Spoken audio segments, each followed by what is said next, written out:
Can you help us out with where this race stands right now, perhaps? Yeah, well, I think there's two ways of looking at it. And one is, I do this all the time. We get a new national poll out. Warren, maybe she's 3 points ahead of Biden. Maybe Biden's still ahead of Warren. And Sanders is in third and nobody else is popping. And that is the story we've been telling nationally in this race. But, of course, there is no national primary. We have a series of individual state contests. And all the action begins in Iowa with those caucuses. And whatever happens in those caucuses, whoever wins, whoever loses, has such a big effect on what happens from there. So with that in mind, the latest polling out of Iowa, this is just a couple of days old. Check this out.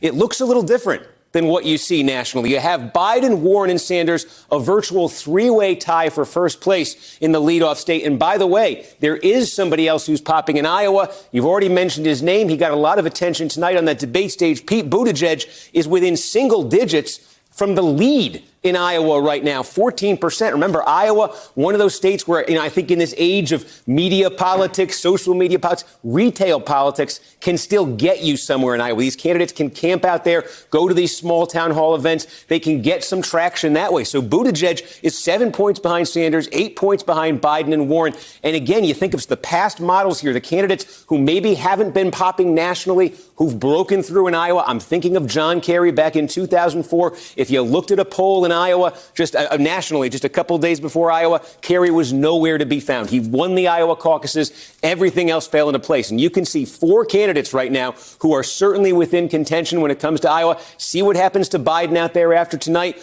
Warren after she came under attack tonight. Sanders with that big news at the end of the debate that AOC is going to endorse him. And as I say, Buttigieg, even before tonight, already in contention in Iowa. That is a lot, Steve, because when you put it the other way, he's 7 points out of the lead in Iowa. Yep. Hey there, I'm Chris Hayes from MSNBC. Thanks for watching MSNBC on YouTube. If you want to keep up to date with the videos we're putting out, you can click subscribe just below me or click over on this list to see lots of other great videos.